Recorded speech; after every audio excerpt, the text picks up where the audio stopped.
Buenas tardes de nuevo. Me gustaría hablaros del salmo, de este salmo tan cortito pero tan bonito, tan precioso, que es el Salmo 8. Empieza y acaba dando gloria a Dios. Oh Señor, oh Jehová, Señor nuestro, cuán grande es tu nombre en toda la tierra.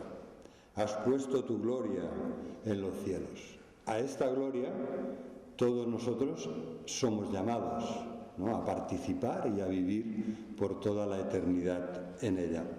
Así que qué mejor manera de empezar y de acabar este precioso salmo. Oh Señor, Señor nuestro, cuán grande es tu nombre en toda la tierra.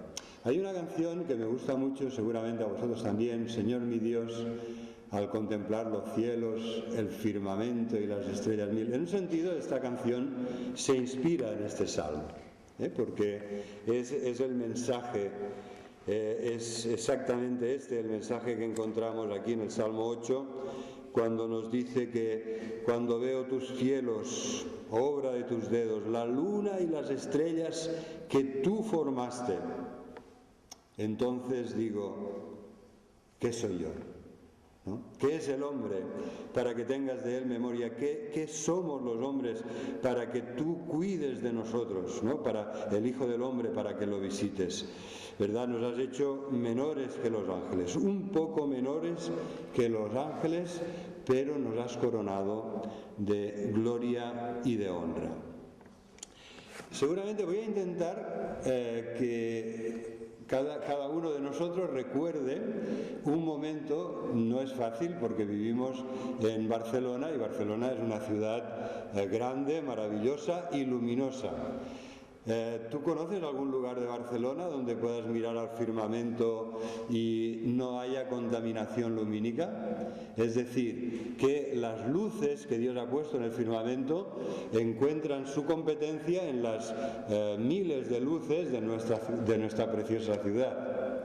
Y entonces es muy difícil tener el sentimiento que expresa aquí el salmista. Cuando veo tus cielos, obra de tus dedos, la luna y las estrellas que tú formaste, entonces el salmista se siente pequeño ante la presencia de Dios.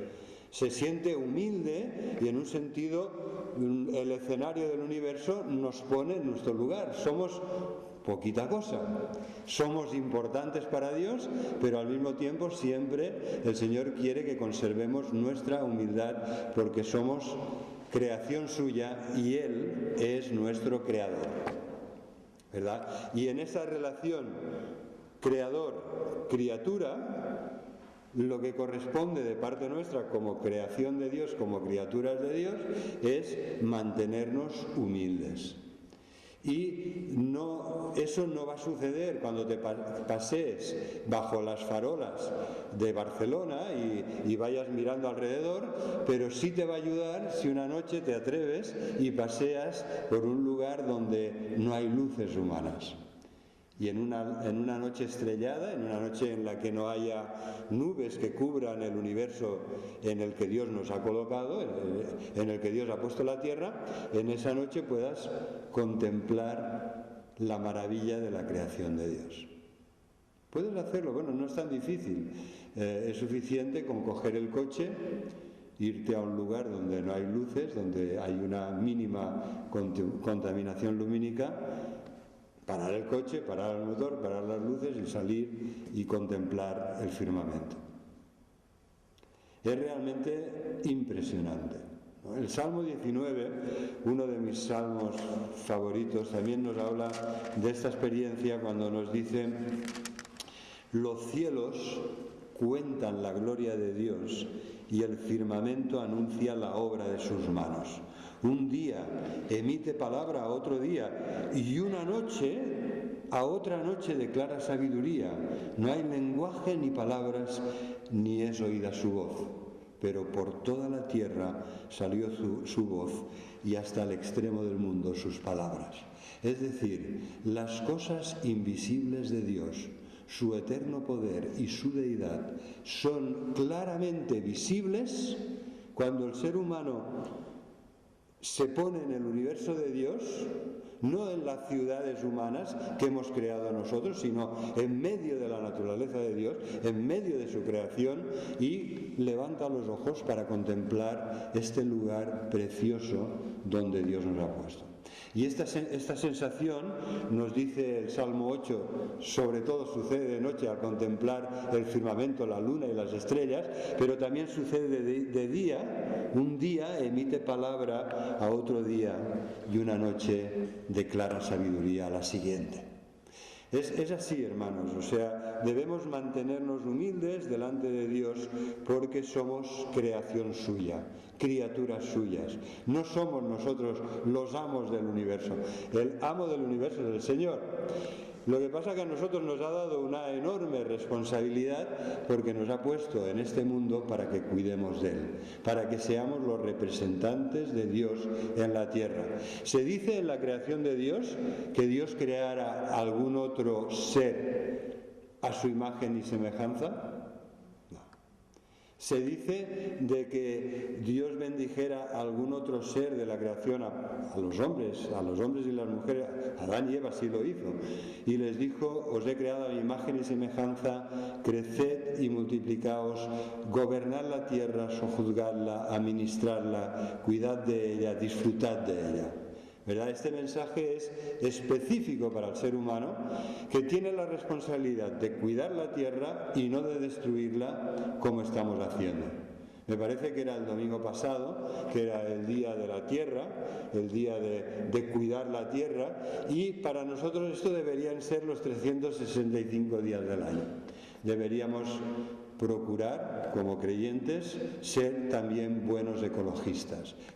En el sentido, no en el sentido político, de formar un partido político, sino en el sentido de cuidar de la tierra que Dios nos ha encargado para que la cuidemos. Y deberíamos mirar, a ver, cómo vivo, procurar contaminar lo mínimo, procurar reciclar lo máximo, procurar realmente ser sal y luz también en este área tan importante.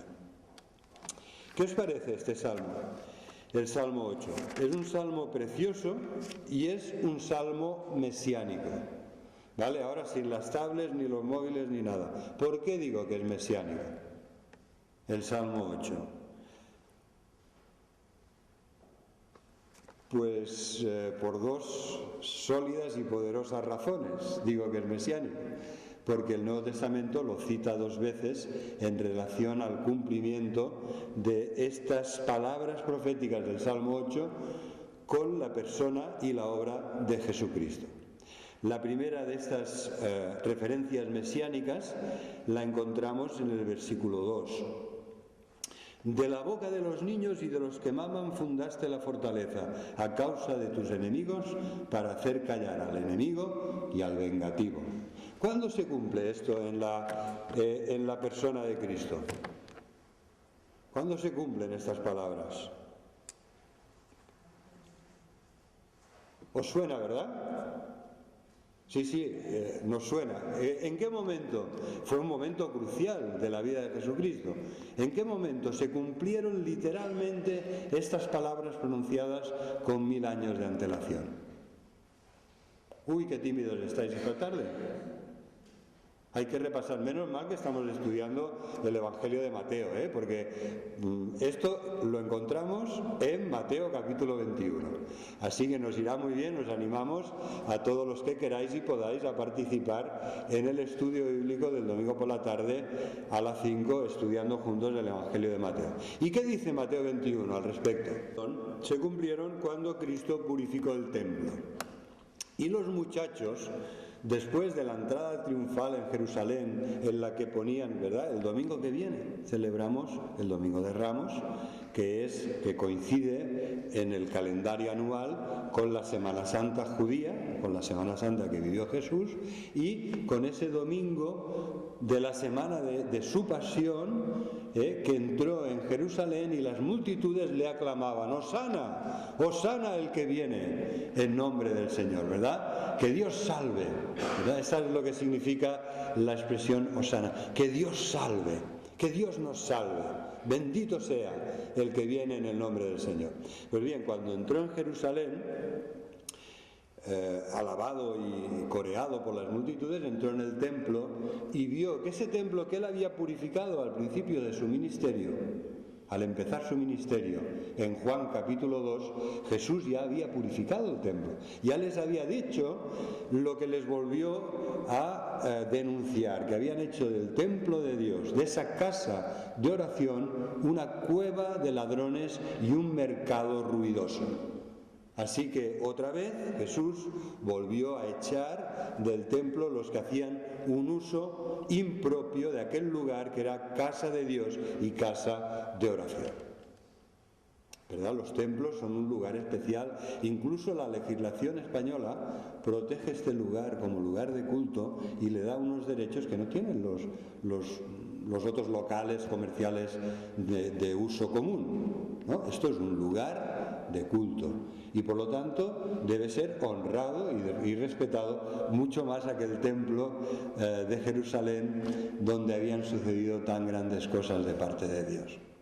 Entonces Jesús, preocupado, quiere volver a dar al templo la dimensión que debe tener en nuestras vidas, que es un lugar de encuentro con Dios, una casa de oración para todas las naciones de la tierra.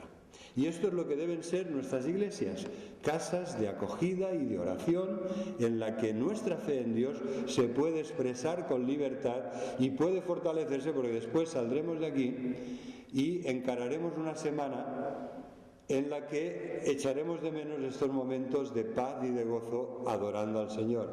Aquí nuestra fe es fortalecida y fuera a menudo nuestra fe es probada. Aquí nuestros hermanos y hermanas nos apoyan, nos animan y fuera a menudo encontramos oposición y desánimo.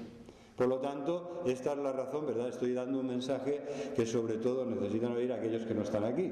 Vosotros ya lo sé, que lo tenéis claro, por eso estáis aquí. Pero nosotros estamos aquí para decírselo después a ellos. Venid, venid, es bueno, ¿verdad? Mirad cuán bueno y cuán delicioso es los hermanos juntos en armonía. Allí envía el Señor bendición y vida eterna. Pues efectivamente ese día vamos a leer en Mateo capítulo 21 cómo se cumplieron estas preciosas palabras del Salmo 8. Al purificar Jesús el templo se levantó gran oposición de parte de sus adversarios. Esto lo encontramos en Mateo y vamos a leer desde el versículo 14. ¿Verdad? Después de echar, vamos a leer el 13 y así cogemos bien la idea. Echó fuera a todos los que vendían, volcó las mesas de los que cambiaban. ¡Qué listos! Tenían una moneda que solo se podía utilizar en el templo. Entonces cuando llegaban para comprar los sacrificios que se ofrecían allí, tenían primero que pagar el peaje de la moneda del templo, ¿no? Era todo un negocio montado tremendo. Y entonces Jesús les dijo, escrito está, versículo 13, mi casa, casa de oración será llamada, mas vosotros la habéis hecho cueva de ladrones. Y vinieron a él en el templo ciegos y cojos, y los sanó. Pero los principales sacerdotes y los escribas, viendo las maravillas que hacía, y a los muchachos aclamando en el templo y diciendo, Hosana, Hosana al Hijo de David, se indignaron y le dijeron, ¿oyes lo que estos dicen? Y Jesús les dijo, sí, ¿nunca leísteis que de la boca de los niños y de los que maman perfeccionaste la alabanza?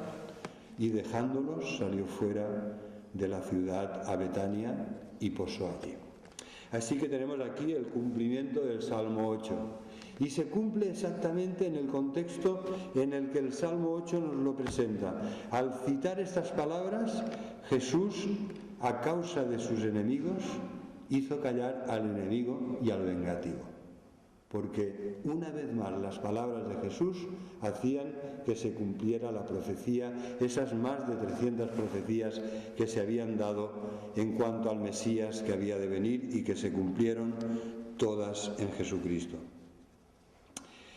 La siguiente parte mesiánica del Salmo la encontramos en los versículos que dicen, versículo 5, le has hecho un poco menor que los ángeles, y lo coronaste de gloria y de honra, lo hiciste señorear sobre las obras de tus manos, todo lo pusiste debajo de sus pies.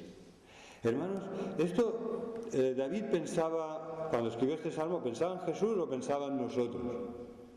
Pues bueno, el Espíritu de Cristo que había en David y le inspiraba estas palabras, pensaba en el ser humano, pero sabía que había un cumplimiento mayor, más completo de toda esta profecía en la persona y en la obra de Jesús, en los sufrimientos de Jesús y en las glorias que vendrían después de ellos. Y efectivamente en Hebreos, vamos a leerlo también, en Hebreos capítulo 2 se cumplen estas palabras. Vamos a leer en Hebreos capítulo 2, desde el versículo 5 en adelante. Entonces, Jesús es mayor que los ángeles, ¿verdad? Tenemos una salvación tan grande en la cual anhelan mirar los ángeles. ¿Cómo escaparemos nosotros si descuidamos una salvación tan grande? Nos dice el versículo 3. Y entonces el versículo 5 dice: no sujetó a los ángeles el mundo venidero, acerca del cual estamos hablando, pero alguien testificó en cierto lugar diciendo: ¿qué es el hombre para que te acuerdes de él, o el hijo del hombre para que le visites? Le hiciste un poco menor que los ángeles, le coronaste de gloria y de honra, y le pusiste sobre las obras de tus manos. Todo lo sujetaste bajo sus pies. Y entonces dice: porque en cuanto le sujetó todas las cosas, nada dejó que no sea sujeto a él. Pero todavía no vemos que todas las cosas le estén sujetas. Pero vemos a aquel que fue hecho un poco menor que los ángeles, a Jesús, coronado de gloria y de honra a causa del padecimiento de la muerte, para que por la gracia de Dios gustase la muerte por todos, porque convenía a aquel por cuya causa son todas las cosas y por quien todas las cosas subsisten, que habiendo de llevar muchos hijos a la gloria, perfeccionase por aflicciones al autor de la salvación de ellos, es decir, a Jesús. Bien, pues aquí tenemos el cumplimiento de la profecía del Salmo 8 en Jesús. En su encarnación Jesús es hecho un poco menor que los ángeles, pero cuando es exaltado por Dios después de su muerte en la cruz y es exaltado a la diestra de Dios, de nuevo es puesto en una posición como Rey de Reyes y Señor de Señores, en una posición de máxima autoridad sobre todo el universo de Dios. Todo le ha sido puesto bajo sus pies. Hermanos, Jesús, el Señor de la gloria, es nuestro Señor y nuestro Salvador. Y en Él se cumple esta profecía del Salmo 8. Me gustaría hablaros de las 3 creaciones de Dios. 3 creaciones. ¿De qué creaciones debe querer hablar hoy el pastor, no? Quizá te preguntes, ¿de qué 3 creaciones? ¿De cuántas creaciones habla la Biblia? No aparece nunca una enumeración de primera creación, segunda creación y tercera creación, pero yo he creído ver a lo largo de toda la Biblia, empezando en la creación de Génesis 1, yendo al Nuevo Testamento y viendo que hay una nueva creación, que somos nuevas criaturas y que por lo tanto hay una nueva creación espiritual, ¿no?, de la que nosotros como creyentes, como hijos de Dios, participamos al nacer de nuevo, segunda creación, y todavía he creído ver en sus páginas una tercera creación que todavía no se ha realizado, pero que esperamos. ¿Os suena esa tercera creación? Habla la Biblia de cielos nuevos y tierra nueva, donde mora la justicia y donde aquellos que somos nuevas criaturas en Cristo Jesús, con nuevos cuerpos glorificados, estaremos con el Señor por toda la eternidad. Pues sí, Apocalipsis, capítulo 21, nos habla de esta tercera creación. Así que hemos sido creados por Dios, Génesis 1, a su imagen y semejanza, hemos sido salvados en Cristo y hemos nacido de nuevo y somos nuevas criaturas para hacer buenas obras, segunda creación, y seremos glorificados en la gloria de Dios con cuerpos nuevos glorificados en cielos nuevos y tierra nueva, tercera creación. Vamos a ver brevemente cada una de esas tres creaciones, ¿no? Espero que esto nos anime, porque lo cierto es que la palabra de Dios y la predicación del domingo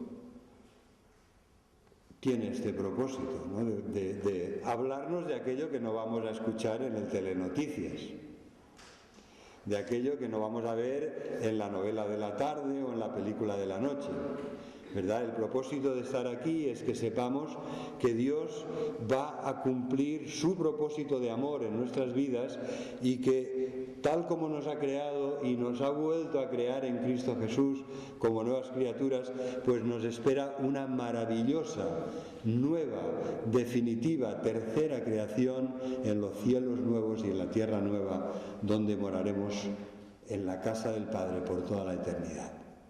¿Vale? Y esto nos debería realmente animar a ver nuestras luchas, nuestros sufrimientos, nuestras fatigas, nuestros problemas, a la luz de que esta leve tribulación momentánea no tiene ni punto de comparación con el eterno peso de gloria.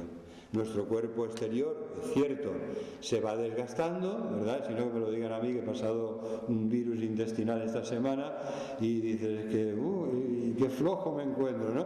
Realmente el cuerpo exterior se va desgastando y esta es la triste realidad que vivimos día a día, pero que la debemos sobrellevar porque a la luz de la eternidad esto es una leve tribulación momentánea que no tiene ni punto de comparación con la gloria que Dios nos ha preparado.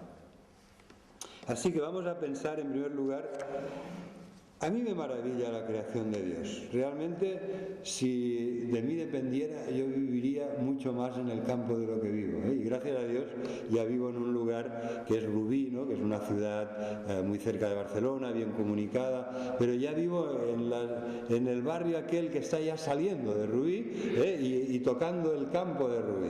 Y eso me consuela, ¿no? Porque realmente hemos sido creados para estar en contacto y en comunión con Dios, y la creación de Dios nos ayuda.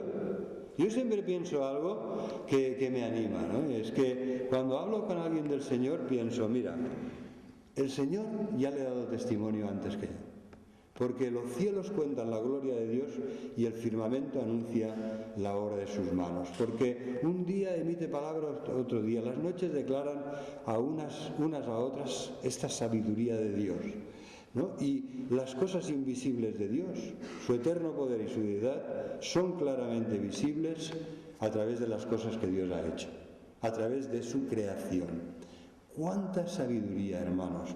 ¡Cuánta sabiduría en ese relato, ¿verdad? Sea la luz. ¿Qué haríamos sin luz? ¿Qué haríamos sin sol? ¿De dónde encontraríamos el calor que necesitamos, la luz que nos ilumina para poder trabajar y movernos? ¿No? Porque todas las luces artificiales son invento humano reciente. Antes los seres humanos iban con antorchas cuando encontraron la manera de mantener el fuego que los elementos a veces desataban, ¿no? Así que Dios crea la luz con su palabra todopoderosa. Ahí estaba Dios Padre, Dios Hijo, la palabra de Dios creando el universo, y el Espíritu que estaba planeando, ¿no?, sobre la faz de las aguas. Dios, el Dios Trino, el Dios que dijo, hagamos al hombre a nuestra imagen y semejanza, está ahí en el relato de la creación, y primero la luz, después el cielo, la separación, la expansión que permite crear la tierra en el lugar preciso, después los mares separados de la tierra seca, tercer día las plantas y los árboles con sus semillas, ¿Y por qué? ¿No os preguntáis? ¿Y cómo es que si Dios crea la luz el primer día, crea el sol y la luna y las estrellas el cuarto? Os lo seguro que os lo habéis preguntado, ¿no? Que parece que para nosotros la luz está directamente relacionada con el sol. Pero mirad, el relato de la creación tiene un propósito anti-idolátrico, tiene un propósito demoledor contra aquello en lo que los hombres ponen su confianza como falsos dioses. Y entonces, como el sol, la luna y las estrellas, el sol se adoraba en Egipto como el dios sol, ¿verdad? Y la luna y las estrellas eran adoradas en Mesopotamia, que eran los países circundantes del pueblo de Dios, del Israel de Dios. Entonces, el sol, la luna y las estrellas son creadas no en primer lugar, sino en cuarto lugar, y son creación de Dios, no son dioses, son parte de la creación de Dios y criaturas de Dios como lo demás. Entonces, el relato de la creación continúa, nos habla el quinto día de los peces y las aves, que Dios los crea y pueblan el aire y los mares, y el sexto día Dios crea los animales de la tierra y finalmente, como la corona de su creación, a su imagen y semejanza, crea al hombre y a la mujer, varón y hembra, los bendice y les da la encomienda de cuidar de la tierra en donde les ha puesto. ¿Verdad? Este es un resumen muy resumido de la creación de Dios, pero aquí tenemos toda la infinita sabiduría de Dios. Dios crea un universo, una tierra, que se autoabastece y se automantiene. ¿No? Lo que ahora intentamos de que sea autosostenible, Dios lo pone desde un principio en su creación. Crea los árboles con sus semillas, con el ambiente de lluvia y humedad que había en la tierra primigenia. Los árboles son el alimento de todo lo demás. Con sus frutos alimentan las aves, los animales y al hombre. El hombre es colocado en un lugar donde no tiene que matar para subsistir. El paraíso de Dios estaba lleno de frutos apetecibles con los que el hombre podía mantenerse y disfrutar de esos deliciosos frutos creados por Dios. Así que todo en la creación está hecho para recibir la obra suprema de Dios, que es el hombre y la mujer, Adán y Eva, creados a su imagen y semejanza. Y entonces, otra pregunta. Dice Génesis capítulo 2, versículo 2, que Dios descansó. El séptimo día, Dios descansó. ¿Estaba cansado? ¿El Dios Todopoderoso se cansa?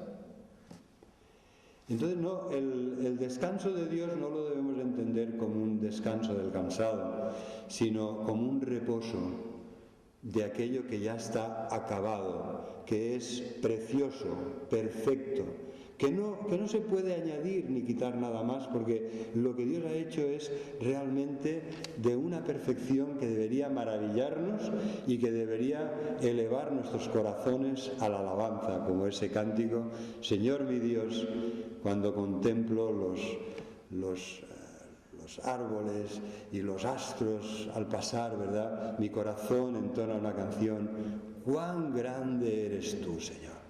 Cuán grande eres tú que has creado todo esto.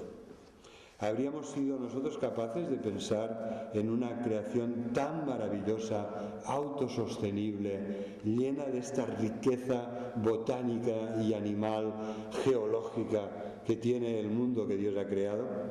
Por descontado que no.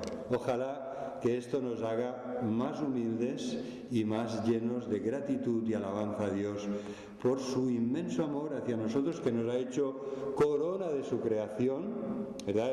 El ser humano pone nombre a los animales como señal de su autoridad sobre todo lo que Dios ha creado. El ser humano en un principio jugaba con los leones y los tigres y los grandes mamíferos porque no había muerte ni violencia en el paraíso de Dios. Eso lo ha entrado el pecado del ser humano. El ser humano, ya sabéis, el pecado entró enseguida la violencia. Caín mató a Abel y el ser humano empezó a matar para vivir más fácilmente y obtener más fácilmente su alimento con más proteínas que los vegetales y las frutas. La nueva creación de Dios. Os acabo de hablar, hemos hablado brevemente de la primera creación, vamos a hablar ahora de la segunda. ¿Qué pasajes de referencia mencionaríais si hablamos de la segunda creación de Dios, de esa nueva creación espiritual de Dios? ¿En dónde iríamos a leer en el Nuevo Testamento de que hay una segunda creación de Dios, una nueva creación de Dios de carácter espiritual?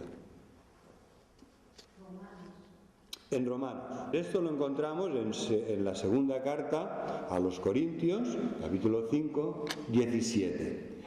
Y este es el versículo más claro que nos habla de una nueva creación de Dios. La palabra que se traduce como nuevas criaturas es una adaptación, en realidad está hablando de una nueva creación.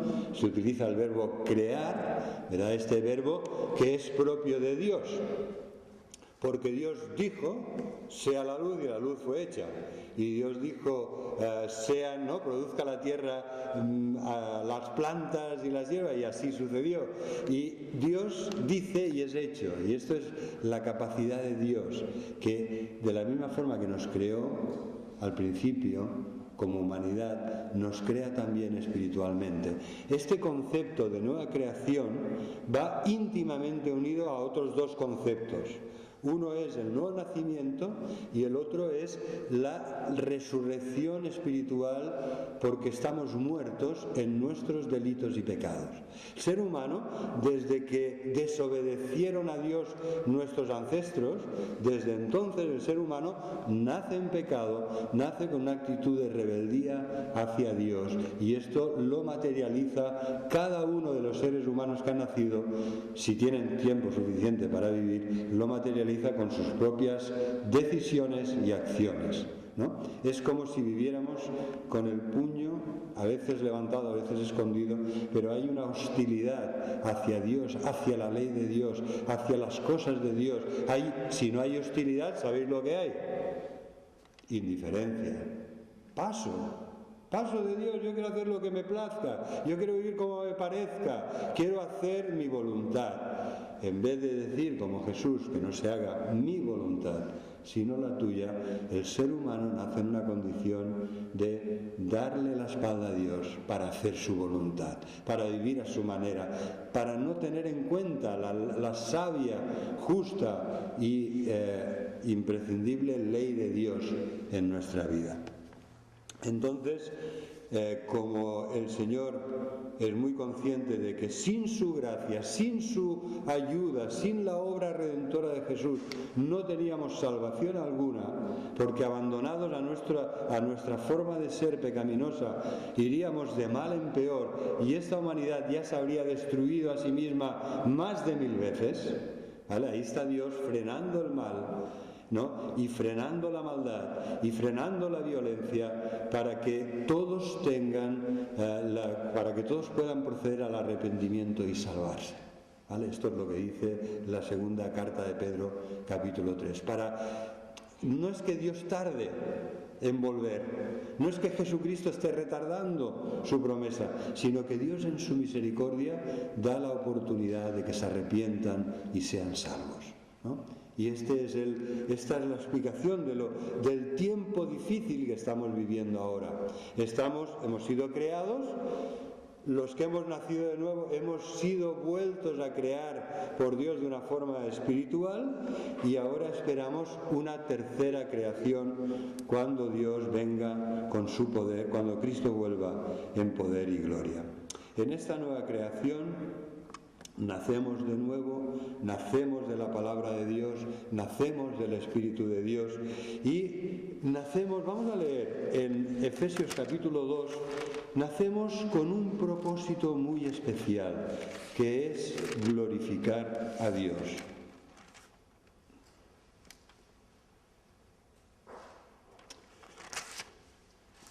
Vamos a leer en Efesios capítulo 2.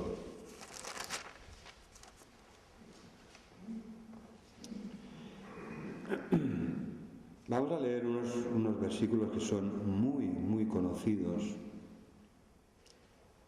pero que hablan directamente de este tema. Efesios capítulo 2, vamos a leer por favor desde el versículo 4, Efesios 2, 4 hasta el 10. Me gustaría pedir a alguien que pueda leerlo con voz alta y clara. Vamos a comentar brevemente este pasaje.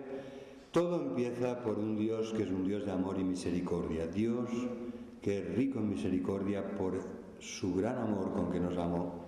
Y entonces nos habla de nuestra condición. Versículo 5, estando muertos, nosotros estamos muertos en nuestros delitos y pecados. Esta es la condición del ser humano. La paga del pecado es muerte. Así, todos pecaron y están destituidos de la gloria de Dios, y todos los que han pecado, Dios dice que la consecuencia de su pecado es una grave ofensa a Dios, y es que eso introduce la muerte en el mundo en el que vivimos y en nuestras vidas. Una muerte espiritual que nos lleva a la muerte eterna cuando morimos en esta situación. Entonces, de esto tan tremendamente importante nos habla Pablo en este capítulo.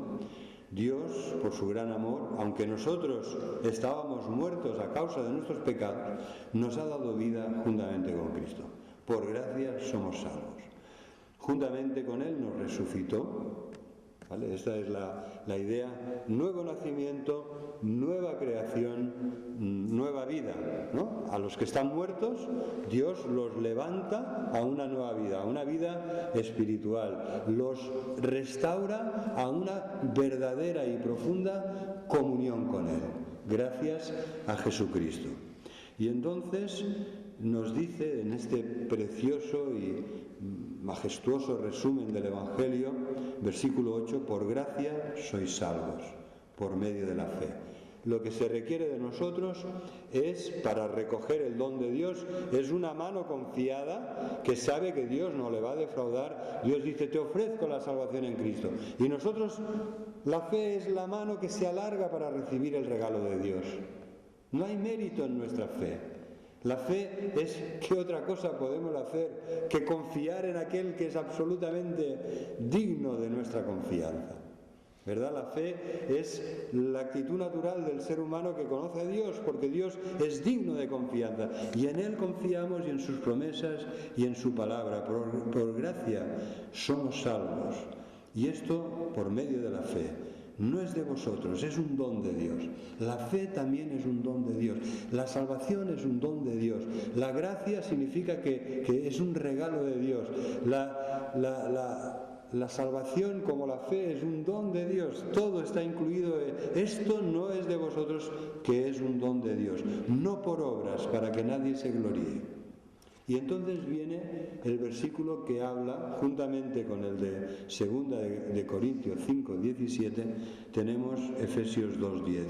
Porque somos hechura suya. Hechura, ¿vale? Del verbo hacer. La palabra griega es poema, de donde viene nuestra palabra castellana poema. ¿Qué es un poema?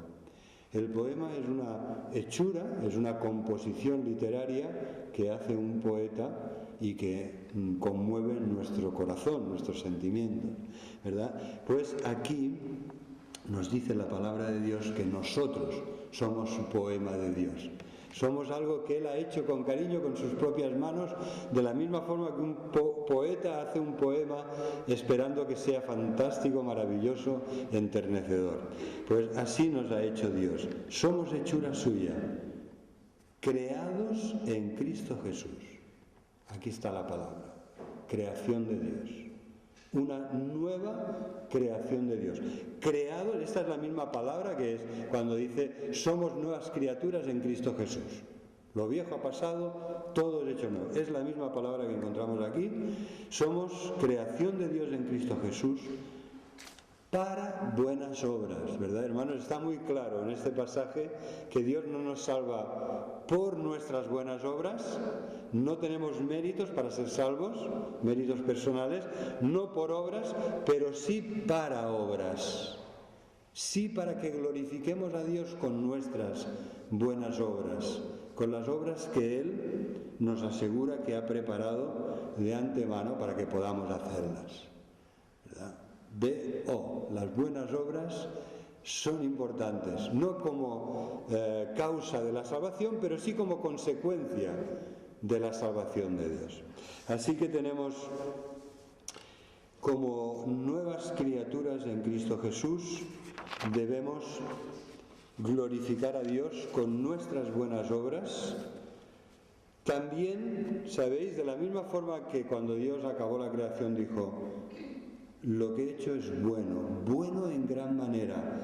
El séptimo día descansó de su obra, porque estaba completa, acabada. Pues de la misma manera nosotros, como nueva creación de Dios espiritual en Cristo Jesús, también estamos completos. Mirad, si me acompañáis en Colosenses capítulo 2, versículos 9 y 10, Colosenses 2, versículos 9 y 10 nos habla de Jesús, diciéndonos de Él que en Él, en Jesús, habita corporalmente toda la plenitud de la deidad. Jesús es Dios de dioses, Señor de señores, Rey de reyes. Es Dios hecho hombre. Y en Él, en ese Jesús glorificado a la diestra del Padre, aunque no lo podamos entender cabalmente, habita corporalmente toda la plenitud de la deidad. Versículo 10. Y vosotros estáis completos en Él, ¿verdad? Completos, acabados, perfectos. Jesús, con su sacrificio en la cruz, hizo perfectos para Dios con una sola, única y definitiva ofrenda a todos los santificados. Todos los que estamos en Cristo estamos completos en Él, y Él es la cabeza de todo principado y potestad. En Él se cumple el Salmo 8 cuando dice que Dios lo coronó de gloria y honra a su diestra y lo ha puesto como Señor de señores y Rey de reyes. Y nosotros estamos completos y santificados en Él. Mirad, yo creo que de aquí tendríamos que sacar una aplicación para nuestra vida. Hay un pasaje sumamente importante y conocido, que es el que nos habla del fruto del Espíritu Santo. ¿Alguien me podría decir en qué consiste el fruto del Espíritu Santo? ¿Qué se debería notar en nuestra vida como personas que Dios ha creado y que ha vuelto a crear en Cristo Jesús y que ha bendecido con toda bendición espiritual en Cristo y que nos ha hecho completos y perfectos en Él? No perfectos en el sentido de Dios, pero sí en el sentido de que ya no necesitamos nada más, ¿no? Lo tenemos todo en Él. ¿En qué sentido se debería manifestar el fruto del Espíritu en nosotros? El fruto del Espíritu es, seguro, no, podemos recitarlo juntos. El fruto del Espíritu es, el fruto de la carne es terrible, ¿verdad? Iras, disensiones, fornicación, orgías, borracheras, abusos de todo tipo. Pero el fruto del Espíritu es amor, gozo, paz, bondad, benignidad, mansedumbre, fe, dominio propio, templanza, fe, ¿verdad? El fruto del Espíritu lo deberíamos imaginar no como cosas independientes, sino como un racimo que siempre va junto. Amor, gozo, paz, paciencia, bondad, benignidad, va junto. Entonces me gustaría que pensemos en las tres primeras palabras. Piensa, por favor, si en tu vida hay amor. El chico que ha ganado el Oscar, ese famoso escalador Alex Honnold, dice: en mi casa nunca se hablaba, nunca se mencionaba la palabra que empieza por A. Bueno, él lo dijo por L, porque es inglés, entonces habló de love, ¿no? Pero nunca se hablaba de amor. Dice: yo crecí en un hogar en que nunca oí la palabra amor.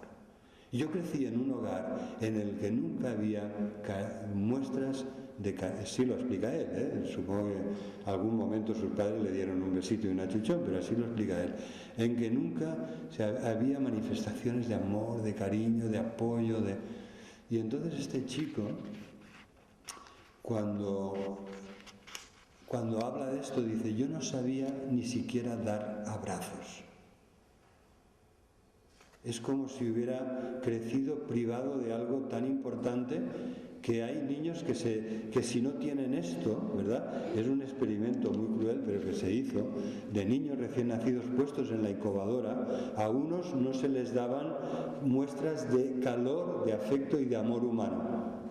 Y a los otros, juntamente con el biberón y el alimento básico, todos recibían el alimento que necesitaban, el biberón con los nutrientes específicos para su crecimiento. Pero unos recibían calor y amor humano y los otros no. Pues los que no lo recibían no les aprovechaba el biberón que les daban, y algunos de ellos enfermaron gravemente. Y en cambio los niños que en las mismas condiciones, juntamente con el biberón, recibían la calidez y el amor, si no de su madre, de una persona que se lo daba, esos niños crecían sanos.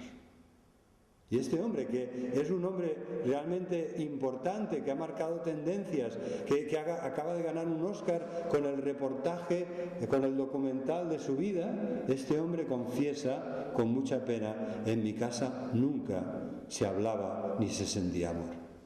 Dice, y llega a decir una frase terrible, dice: yo hago estas locuras, ha hecho más de 1000 escaladas dificilísimas sin cuerda, yo hago estas locuras, y la motivación para hacer estas locuras que hago, ¿vale?, la saco del pozo sin fondo del odio a mí mismo. Así lo dice en el documental. Imaginaros si es importante que en nuestra vida haya amor, pero no para decir: mirad cuánto amor tengo, no, para que los demás lo sientan. O sea, Dios te da amor a ti para que los demás puedan recibir ese amor que necesitan de ti. Hermanos, hemos de ser personas, padres, madres, abuelos, abuelas, amigos, amigas, hermanos y hermanas en Cristo, llenos de amor y de calidez y de ternura hacia los demás. Porque esto es lo más importante. Porque el fruto del Espíritu es amor. Y en esto tenemos todo lo demás. Pero analiza, por favor, también si en tu vida hay paz. La paz de Dios sobrenatural, la paz que se derrama dentro de tu ser como un río caudaloso que te inunda, la paz que sobrepasa todo entendimiento y que guarda tu mente y tu corazón en Cristo Jesús. Si eres hijo e hija de Dios, y yo sé que lo sois, esa paz debe estar en nuestra vida, porque es el fruto del Espíritu Santo. Porque es el fruto de una persona que ora al Señor y confía en Él. Y recibe por gracia esta paz sobrenatural. Y lo mismo podríamos decir del gozo. Triste testimonio de un cristiano triste, ¿verdad? Yo no digo que no pasemos por pruebas, por dificultades, por sufrimiento, incluso por depresión, por angustia, ¿verdad? El Señor Jesús lo pasó, ¿verdad? Nosotros también vamos a pasar momentos difíciles. Pero hermanos, que el gozo del Señor sea siempre nuestra fortaleza, porque nos esperan cielos nuevos y tierra nueva, donde mora la justicia, donde la paz, el amor y el gozo del Señor nunca nada nos lo podrá robar, porque ya no habrá ni lágrima, ni llanto, ni dolor, ni tristeza, porque no habrá ni rastro de pecado ni de pecadores en aquel lugar. Solo aquellos que han sido transformados por la gracia de Dios, que han sido vueltos a crear espiritualmente por Él, naciendo de nuevo de la palabra y del Espíritu, solo nosotros, que hemos sido objetos del amor y de la gracia de Dios, podremos disfrutar por toda la eternidad de ese lugar que Cristo ha preparado para nosotros. Cuando Cristo partía, justo antes de ir a Getsemaní, a la cruz, dijo: voy a preparar lugar para vosotros. Han pasado 2000 años. El lugar va a ser precioso. Unos cielos nuevos y una tierra nueva donde mora la justicia. y donde podremos vivir para siempre en la gloria de Dios, conociendo, alabando y sirviendo a nuestro Dios. Y cuando llevemos 1.000.000 de años, ¿verdad? Porque la eternidad es eso, ¿no? Cuando llevemos 1.000.000 de años y miremos atrás, nos daremos cuenta de que lo que estamos pasando ahora es una leve tribulación momentánea, que ahora ha sido el tiempo que nos ha dado Dios para servirle, para proclamarle, para alabarle y adorarle como hacemos hoy, para salir de aquí con su paz y su bendición y llevar su nombre y su evangelio donde vayamos, como testimonios vivos de su gracia y de su amor, y que seamos, en este sentido, dignos portadores de lo que somos, ¿no? Que reflejemos bien lo que somos. Somos hijos e hijas del Dios Altísimo, del Señor de señores, de aquel que nos ama tanto que ha dado a su Hijo para salvarnos, de aquel que nos amó tanto que sufrió la cruz en nuestro lugar, para que hoy nosotros podamos heredar la bendición y proclamarle a todos los que encontremos. Que el Señor nos ayude y nos bendiga. Amén.